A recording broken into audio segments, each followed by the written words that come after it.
Shalom saudaraku yang dikasihi Tuhan. Senang kita bisa kembali beribadah meskipun dalam situasi yang tidak kondusif. Indonesia sekarang ini sedang memasuki tatanan baru yang namanya new normal. Artinya bukan berarti COVID itu sudah tidak ada. New normal artinya kita hidup dalam satu kehidupan yang baru, berpadanan dengan COVID-19 tadi. Itu sebabnya pemerintah tetap menganjurkan kepada kita untuk tetap melakukan protokol kesehatan. Dan kita sama-sama berdoa, kita berharap semoga COVID-19 ini segera berlalu. Katakan amin.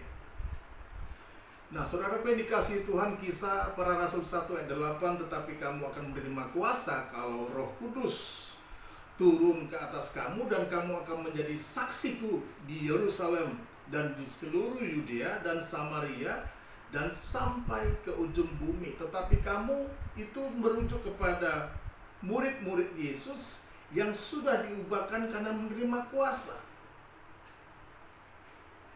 Kita melihat Yohanes 9 ayat 1 sampai dengan 41, di situ orang buta sejak lahir disembuhkan. Artinya mujizat terjadi. Tetapi saya beri tema firman Tuhan pada kesempatan ini adalah hidup yang diubahkan. Yohanes 9 ayat 1 sampai dengan 41. Ilustrasinya seperti ini, saudara.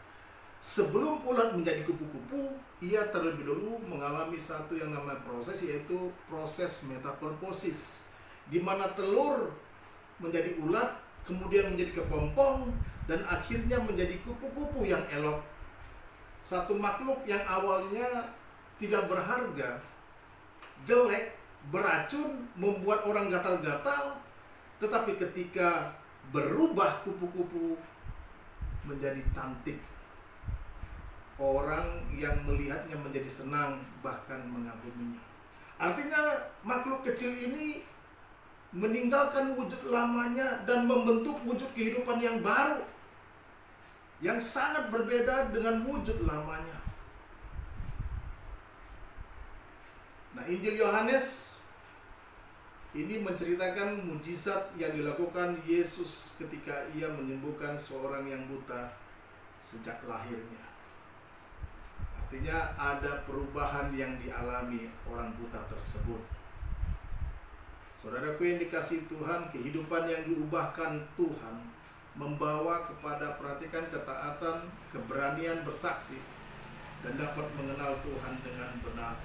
Apa yang dialami orang buta tersebut sehingga dia mengalami perubahan dan matanya dapat melihat kembali.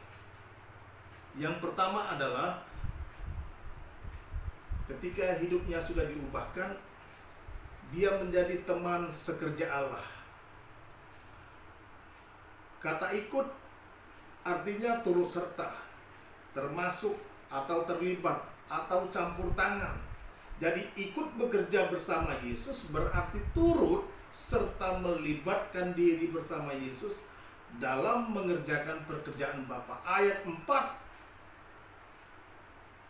berkata, kita harus mengerjakan pekerjaan Dia yang mengutus aku. Perkataan ini keluar dari mulut Yesus ketika ia selesai memberikan jawaban kepada pertanyaan murid-muridnya. Nah, saudara, perhatikan kata kita adalah jamak, lebih dari satu. Berarti tidak hanya menunjuk kepada diri Yesus sendiri, tetapi kata kita melibatkan murid-muridnya. Memang yang melakukan mujizat itu adalah Yesus sendiri, dan murid-murid Yesus tidak mengambil bagian di dalamnya. Jadi mengerjakan pekerjaan Dia bukan hanya Yesus, tetapi kita semua harus terlibat di dalamnya, karena kita adalah murid-murid dan teman sekerja Allah. Yang kedua, memiliki ketaatan. Ketaatan yang berasal dari kata taat, artinya patuh, tunduk, menuruti perintah. Perhatikan kalimat maka pergilah orang itu. Ayat yang 7b, kalimat ini menandakan adanya tindakan ketaatan orang buta tersebut terhadap perintah Yesus. Kalau kita menyimak perintah Yesus ini adalah suatu pernyataan yang tidak masuk akal. Mengapa? Yang diperintahkan Yesus kepada orang buta itu untuk berjalan 5 meter ke depan. Untuk itu dia membutuhkan orang lain untuk menuntunnya, apalagi masuk ke dalam kolam untuk membasuh dirinya sendiri. Itu sangat tidak mungkin. Kolam Siloam adalah salah satu penampungan air dari Gihon di Yerusalem, yang sumber mata airnya di Gihon. Semua air dari Gihon ditampung di kolam Siloam. Kolam ini dianggap orang Yahudi sebagai air pembersih dan penyembuh orang yang menderita sakit. Yang ketiga, berani bersaksi. Menurut Kamus Bahasa Indonesia, saksi adalah orang yang melihat atau yang mengetahui sendiri suatu peristiwa tersebut. Orang yang memberi keterangan di muka hakim untuk kepentingan pendakwa atau terdakwa dan pemberi bukti kebenaran. Sedangkan dalam ensiklopedia, saksi adalah marturia. Artinya orang yang memberi kesaksian tentang sesuatu yang telah dilihatnya. Nah, saudaraku yang dikasihi Tuhan, perhatikan pengakuan orang buta itu. Di ayat 9c, akulah itu. Ketika reaksi para tetangga-tetangganya dan orang-orang yang mengenal dia sebagai pengemis yang buta, mereka tercengang. Heran dan seolah-olah tidak percaya akan sesuatu yang terjadi pada orang tersebut. Di antara mereka ada yang berkata, bukankah dia ini yang selalu mengemis? Dia membuktikan dan bersaksi bahwa dialah pengemis yang mereka kenal itu. Saudara perhatikan, dalam kesempatan itu dia tidak hanya mengakui keberadaan dirinya sebagai pengemis, tetapi ia juga sudah bersaksi menceritakan apa yang Tuhan Yesus kerjakan di dalam hidupnya. Yang keempat, memiliki iman yang teguh.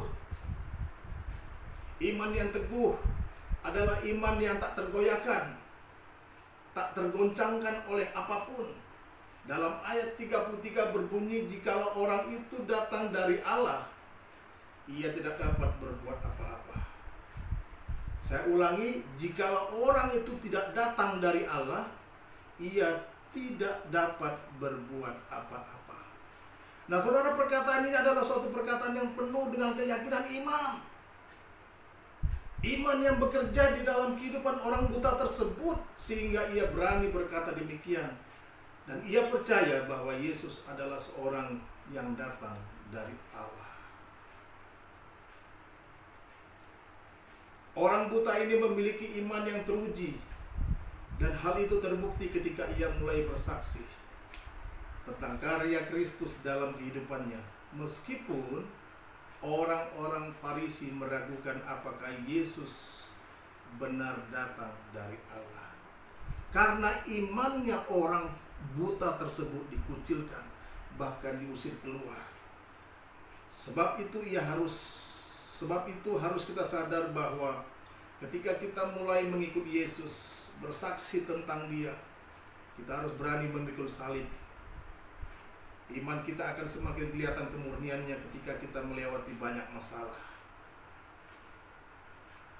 Yang kelima, mengenal Yesus secara pribadi. Mengenal bukan hanya sekedar mengetahui, saudara, tetapi arti kata mengenal lebih daripada mengetahui. Artinya kita memiliki unsur keintiman di dalam satu hubungan persahabatan atau persaudaraan.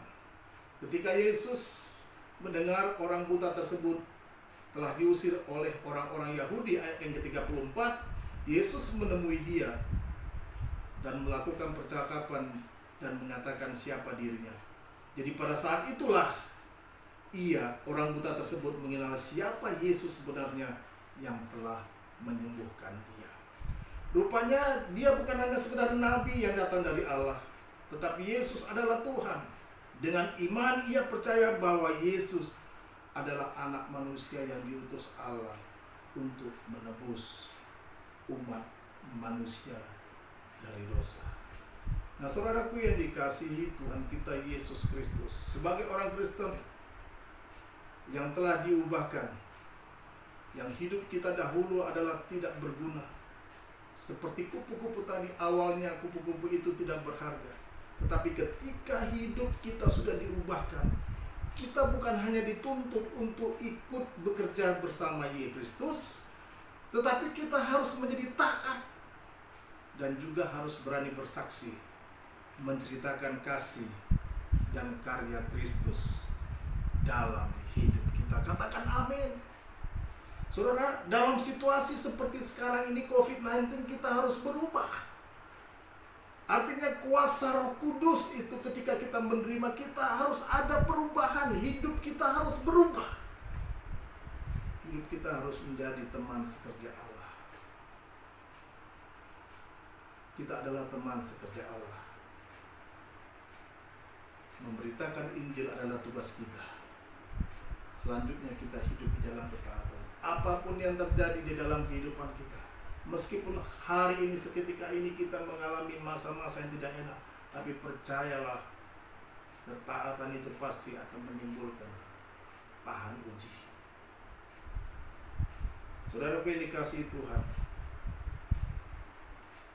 ketika hidup kita berubah dan diubahkan, kita harus berani bersaksi bahwasanya karya Kristus nyata di dalam kehidupan kita sampai dengan hari ini. Selanjutnya, milikilah iman yang teguh. Jangan pernah tergoyahkan oleh situasi COVID-19 ini. Percaya Yesus ada yang berjalan bersama-sama dengan kita. Dan yang terakhir, kita harus mengenal Yesus secara pribadi. Mengenal di sini bukan hanya saudara mengetahui, tetapi kita memiliki keintiman, kita memiliki satu persaudaraan, kita memiliki satu persahabatan dengan Allah. Ada amin, saudara? Nah, saudaraku yang dikasihi Tuhan, saya percaya hidup kita hari ini menjadi hidup yang diubahkan oleh Tuhan. Mari sama-sama kita berdoa. Bapa yang baik, terima kasih buat hari ini Tuhan Yesus.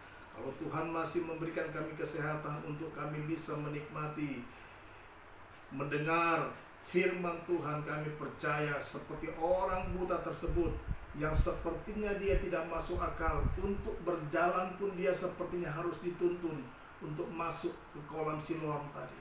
Tetapi ketika dengan iman dia percaya yang menyuruh itu adalah Allah sendiri, maka dia berani melakukannya. Itu sebabnya orang buta tersebut mengalami kesembuhan dari Tuhan. Saudara, mari sama-sama kita arahkan hati kita sama Tuhan. Apapun yang kami alami hari ini Tuhan Yesus, biarlah kami percaya hidup kami ketika kami menerima kuasa daripada Tuhan, hidup kami sudah diubahkan oleh Tuhan. Dan mujizat itu adalah menjadi bagian kami. Kami menjadi teman sekerja oleh Allah. Dan hidup kami tetap terus memiliki ketaatan. Dan kami berani bersaksi di mana Allah berkarya begitu hebat di dalam kehidupan kami. Dan seterusnya kami memiliki iman yang teguh. Hidup kami mengenal Yesus secara pribadi dengan benar. Terima kasih ya Tuhan Yesus, berkati semua kami yang sudah mendengarkan firman Tuhan. Kami percaya firman-Mu itu sangat berkuasa ya Tuhan Yesus. Terpuji nama Tuhan, Engkau baik, sungguh baik dan teramat baik. Mari bersama-sama kita katakan amin.